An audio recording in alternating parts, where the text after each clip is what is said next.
In this tutorial we talking about this fillet, chordal fillet.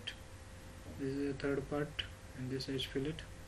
So we simply select this edge and go to the chordal fillet. So this interface is this window is open. So this is 20 mm. The chordal length is 20 mm. Chordal length means what? There is the preview. This line and this line, this distance is 20 mm. This is not a radius.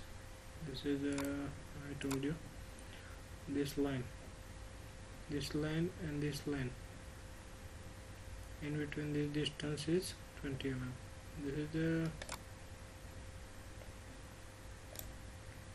This is the fact of the chordal fillet. This is not available in edge fillet. Edge fillet is radius fillet.